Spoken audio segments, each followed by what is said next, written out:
Hello, everyone, and welcome to the Nasdaq Dorsey Wright podcast for the week ending on October 4th.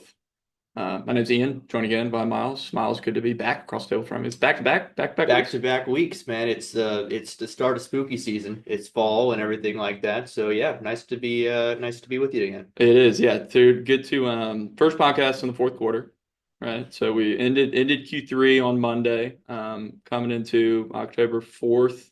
But we're recording the podcast on October 3rd. A lot going on as we start the fourth quarter, including a lot of all-time highs this year. S&P kind of ticking up, new all-time highs, broke that spread triple top 5,700. Stocks about a pretty good last few weeks. Yeah, and it's not just stocks, right? You look outside and you say there's some areas of commodities, international equities outside of the domestic space. I mean, you look at the third quarter performance as a whole. What do you think, out of the names we typically look at, what do you think is the best performer over the quarter? Are you so outside of just stocks? Outside of just stocks. I mean, we're not getting Gold. in sector here. All right, did you look? I did not. Okay, so it's gold in first place. Again, out of this kind of limited basket that we typically look at, gold advancing about 13.5% Wow. over the quarter, That's followed. from end of June. That's the only Q3. Yes, Wow. exactly. Yeah. So really strong. I mean, let's just pause a second there and think about that. And now let's see how smart you actually are. What's number two? What's number two? Yeah. Russell 2000. Close. That's in third, the equal Uh, weighted index. Sorry. Oh, okay. But the About what, idea. 9%? Yeah, RSP? at 9.09. Yeah, there you go. So yeah, so I mean, the idea is that we're seeing other areas really start to broaden out, and yes, I think that is a major tailwind for markets in general, as you see, small caps joining the fight, the average stock joining the fight, and I think throw this out there as well. It's a positive because we aren't seeing those areas advance at the expense of your larger names. They're also advancing just a little bit less. The S&P 500 up about 5.5% in there as well. Nasdaq Composite up about 3.5. So you got some weakness, or we won't call it weakness, but you have some underperformance there. But again, still positive. Yeah, yeah. I mean, it's good to see more areas than just the biggest stocks moving higher, right? Right. At the end of the day, increased breadth is a good thing for the broader market. And we've seen that play out over the past few weeks. But in looking at broader market movement, I mean, we've had 43 new all-time highs in the S&P this year. I know last week we talked about, I think we were at 41 last Right. week. So we got to update that, another two more over the past, right? But we saw markets in the third quarter on the 30th at an all-time high. Right. That was, I mean, pretty surprising. We had a positive September for the first time in 4 years, 5 years. 2019 was the last time we saw the market positive in September, right? And so I think it's a good thing. We're still seeing the S&P do well, to your point. It's not falling. We're just seeing other stuff doing better. And at the end of the day, that can be a good sign. But in looking at some of the broader movement and looking at multiple different asset classes, we put together a quarterly report that we wanted to hit on some of that content for a lot of the podcast today. This is something newer we started doing this year. I think we've done it Yeah. each quarter Our so third far. quarter this Yeah, year. third quarter of the year. Yep. Yeah, there we go. So yeah, we started doing it in 2024. But we basically, it's like almost 20 pages of content, but each page is kind of independent of itself. We hit on multiple different things across multiple different asset classes. It's meant to be modular, so you can download the whole report. This report, we're gonna post a link to it, but it's something that's approved for broad use. So it's not just for financial professionals. We're trying to talk in language that you don't need to know all the ins and outs of a point and figure chart and Nasdaq Dorsey Wright to understand what we're talking about in this report. Some aspects of it certainly relatable from a relative strength perspective. There's a lot of other stuff in there, right?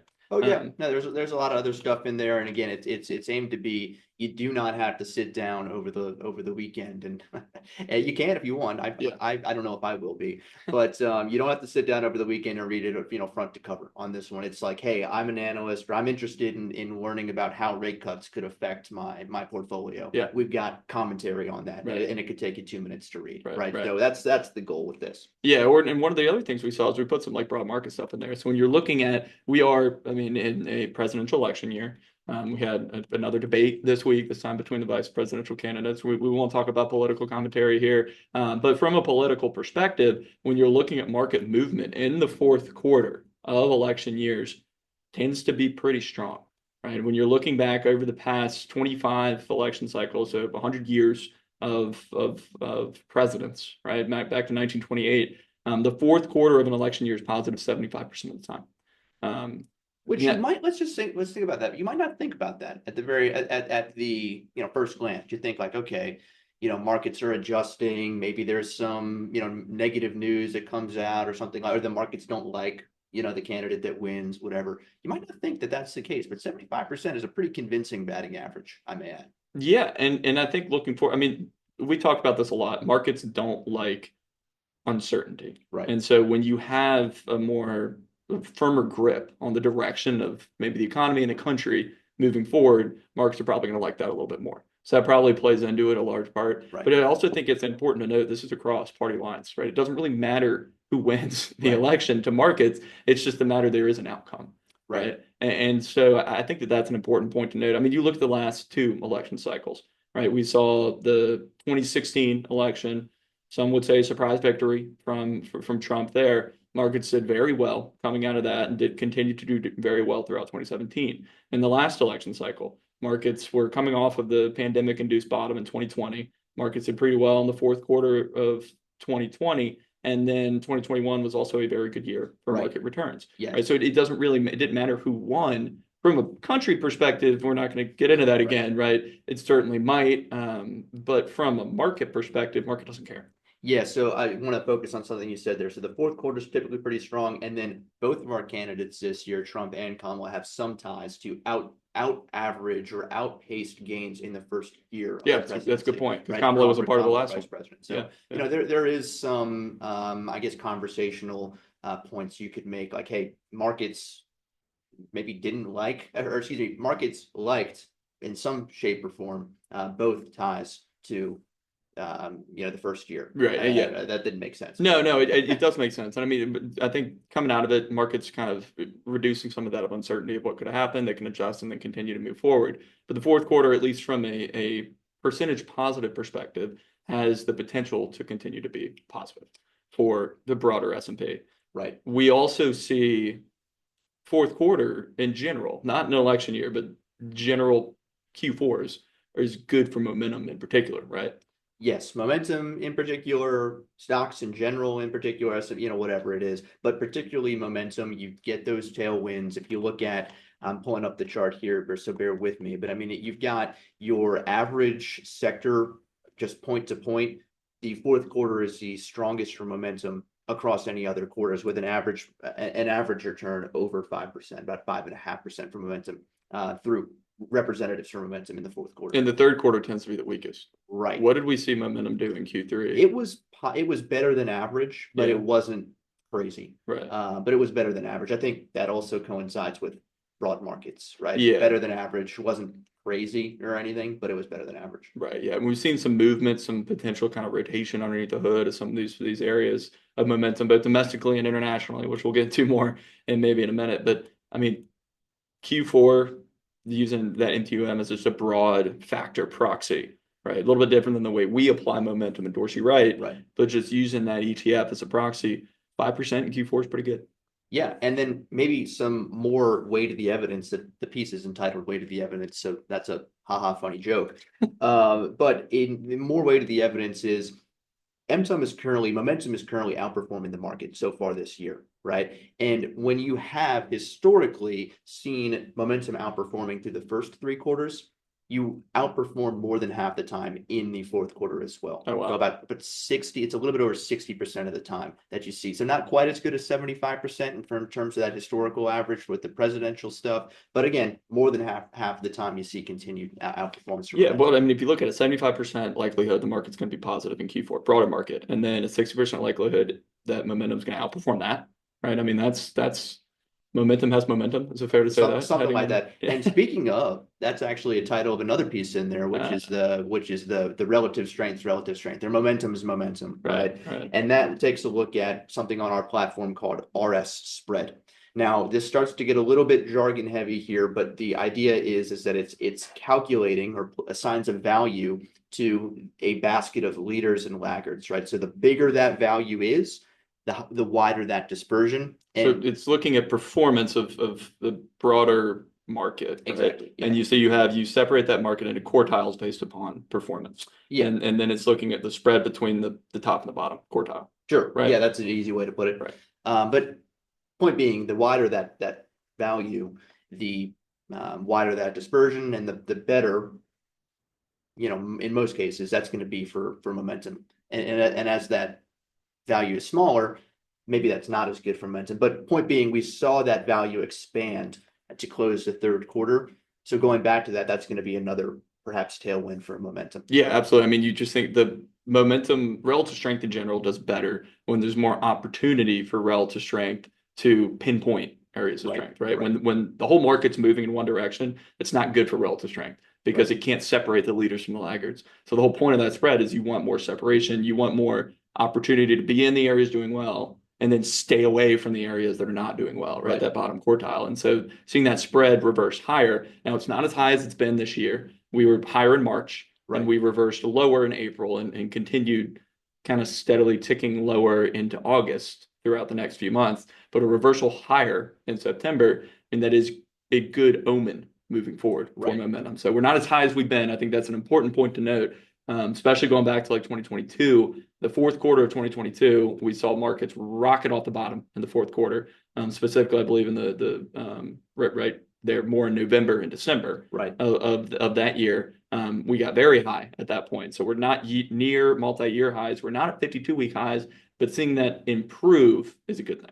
Yeah, and by no means is it a guarantee, right? It's just to your exact point, it's if we can pinpoint those areas correctly, if momentum can pinpoint those areas correctly, the dispersion is greater, which would be strong for momentum. Right.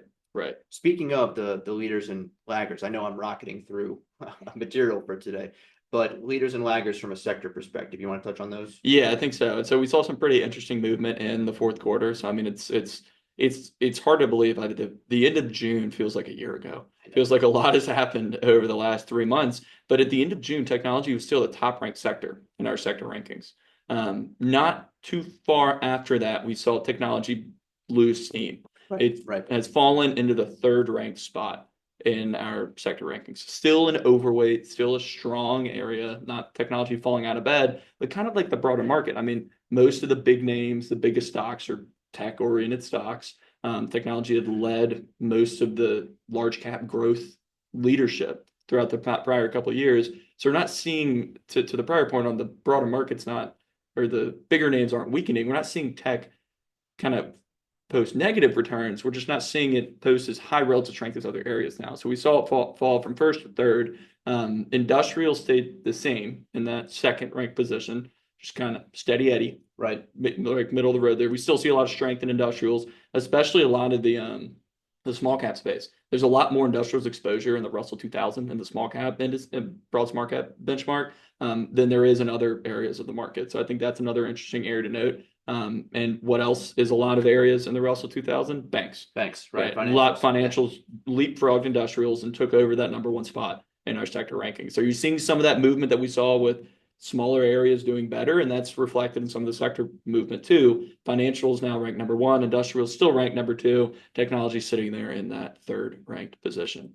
I think that's it's definitely interesting at the top end. The three top ranked areas didn't change. We just saw some shifting of the guard underneath it. Yeah, I think that's an important point because, when we have technology leading for going on pretty much 2 years at this point, right? Maybe a year and a half or whatever, right? You start to see technology maybe pull back a little bit. And I think there might be some concern. And what I've been kind of telling clients is, hey, listen, like Drew Brees, you and both and I are Saints for fans, better, for worse.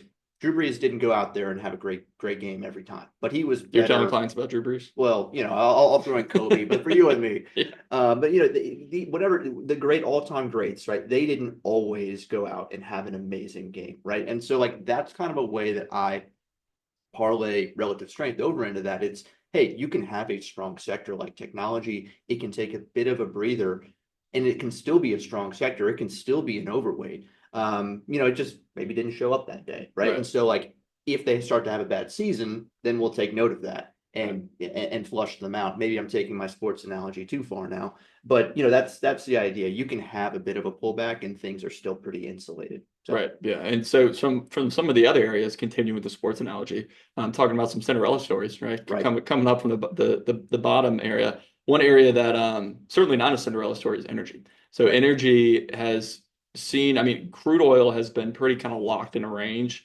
throughout the past year plus at this point. I mean, that's certainly on a year-to-date basis. It's down 16% in the third quarter. That, I didn't say that before. Down toward the bottom of the range, right now. But crude oil is showing a lot of weakness, and we saw that reflected in the energy sector. It moved from the middle of the rankings down to firmly in the lowest ranked position. Again, not to get too jargony, but we call them relative strength buy signals in these movements. Technology and declining from the first to the third position lost about 40 signals. Energy declined from the middle to the bottom, and it lost 75 signals. So it really fell out of bed. Down there at 35 signals, financials is 213. It's a big gap between those areas. But when you're looking down, energy fell off. What areas improved? You saw real estate jump up. Just a second. Some listeners might be thinking they might have energy positions. How should they play those, do you think? I think it depends on a position by position basis, right? There's Sure. still going to be some areas out there that might look more positive than others from an individual stock perspective. But I mean, it's certainly an underweight sector by those rankings right now. So right? finding opportunities to trim. Yeah. Granted, I mean, this is not individual Not individual advice, position advice, but yeah, the energy from a sector ranking perspective is looking pretty weak. We've seen a little pop from crude oil in the past couple of days with some Right. further geopolitical conflict in the Middle East, right? And so that has led to energy, or at least led to crude oil pop, but it's not that near-term pop is not yet indicative of a longer-term shift in strength. And so I think that's an important thing to note. Even though crude oil might be showing some movement, energy is still bottom of the sector rankings. Right. Okay. I got you sidetracked. I just wanted to make sure we got that out of the way. No, I think that's areas of strength. That's an important thing to look at. But areas that moved, real Right. estate, big move. Right. We saw real estate jump up into still low ranked, but a higher ranked area in these sector rankings. Utilities moved from third to last to now dead middle of the rankings in the sixth position. Seen a lot of improvement from utilities over the past several months. Potentially overbought areas now. I mean, you've Right. seen so much improvement. It's like, how long can this go on?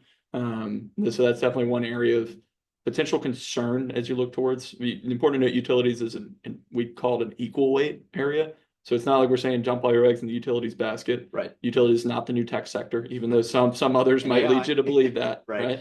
But that is one area that's shown a lot of improvement in the third quarter, certainly was utilities. Yeah, and then you see like both of those, the elephant in the room on that one is going to be it's the market pricing in maybe entering into a lower rate environment. Yep. And so you've got typically dividend yields that are associated with utilities and real estate. So when yields come down or rates come down, the opportunity cost or those dividend yields are going to be a little bit more attractive. Right. So that's another maybe reason for that pop.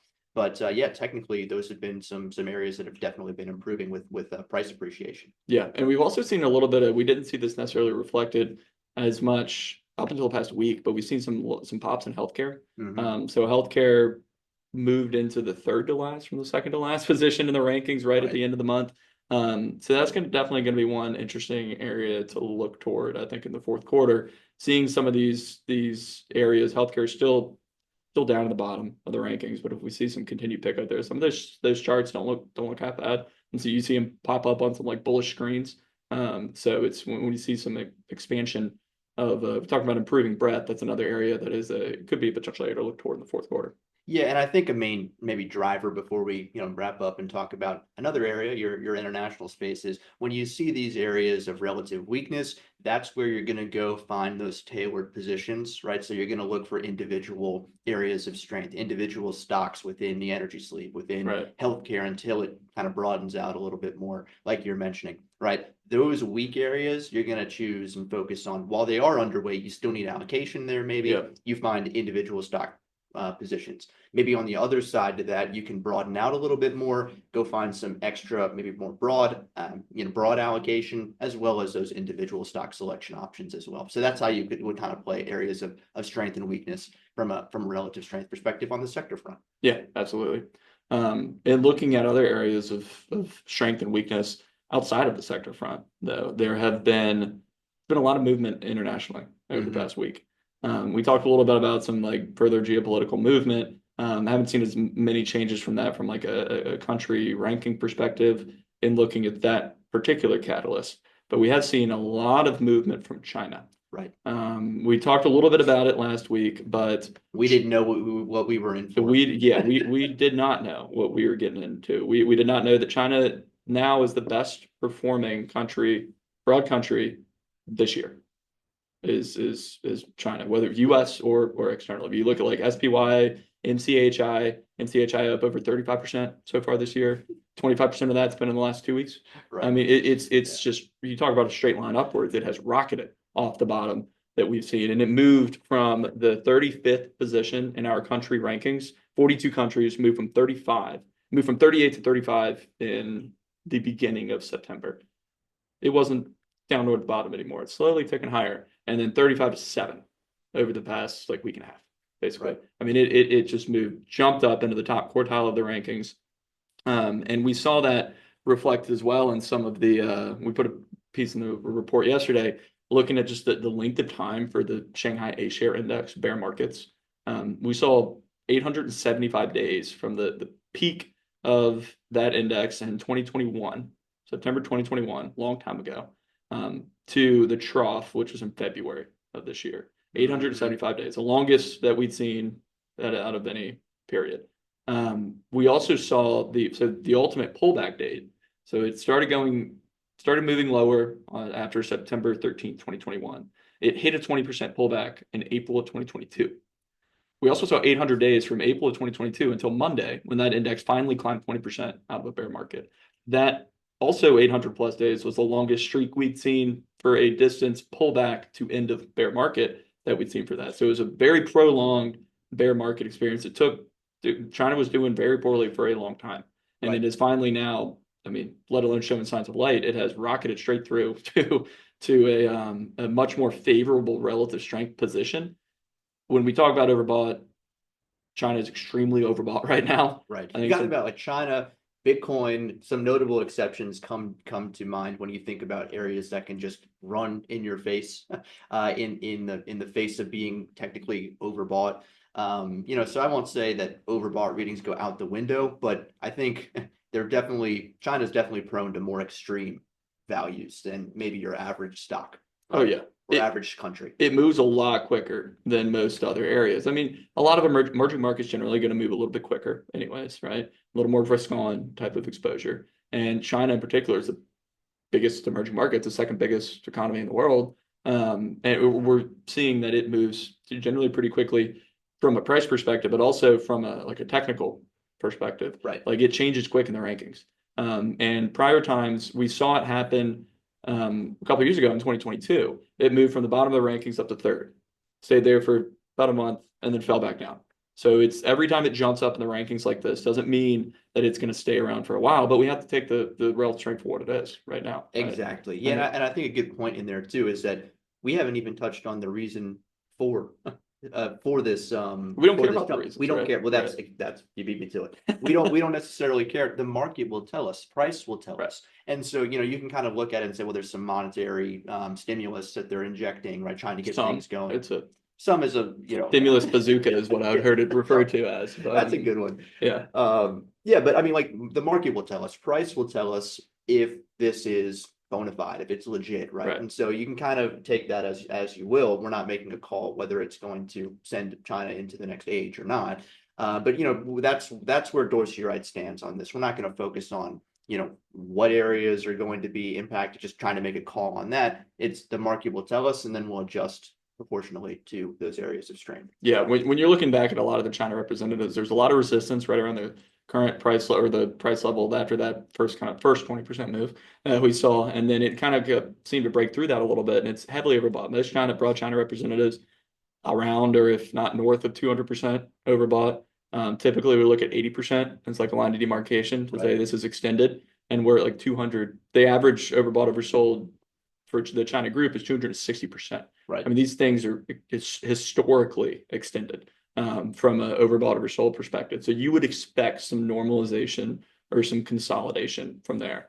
That would be certainly expected over the next few weeks, right? But what we want to see after that is consistency. You want to see staying power up at the top end. And so those pullbacks could offer an opportune area to look toward as we kind of head through the next few weeks. But you want to see that kind of consistency, people sticking around, right? Yeah, and I'll also mention here something you taught me a couple of years ago at this point, but you don't always have to see a pullback in price, right? So like when we say that you would expect to see a pullback in that overbought, oversold reading, yes, that is certainly a possibility, but you can also just see staying at one value for a little bit longer. That kind of becomes your new normal. Right. So keep that in mind too. When you see a pullback or maybe just normalization, you can see that through two different ways: pullback in price or just pullback through Over time. Yeah. So absolutely. that works too. Yeah. I mean, that would definitely, I mean, you just want that reading to come down a little bit and be like, all Yeah. right, you want to be a little bit more comfortable because when you're looking at such extended positioning, and I mean, it could be a substantial pullback. And it could be, I mean, where most representatives, you'll just see a massive column of X's. Right. Those column of that pullback column of those could go down a lot before it even gets close to support, right? Right. I mean, just so without knowing what's necessarily going to, just looking at it from like a reward to risk perspective, like if you have to drop so far down on these charts before you get to like a sell signal, you want to look at some more kind of consistent improvement maybe before jumping in and adding positions. But from a broader rel strength perspective, it certainly is looking a lot stronger now than it was a month ago. Yeah, certainly. And yeah, definitely be a lot to look toward there. Definitely be a lot to look toward for the broader market movement. Do you have anything else? Any other charts? Any other aspect of the quarterly report? No, we'll throw it down in the description Yeah. of the video. So feel free to check that out, download it. As Ian mentioned before, it's approved for, both professionals and non-professionals alike. So, just feel free to do with it as you will. Yeah, absolutely. And if you have any kind of questions or anything else about some of the jargon or terms in there, definitely just shoot us an email. We'll put the email address and everything down there in that in the bio there as well. But thanks for hopping on. Yeah, man, it was an absolute pleasure. Always fun to be on with you. Always a pleasure. And thanks everyone for tuning in this week. We'll be back to touch base on any action next week.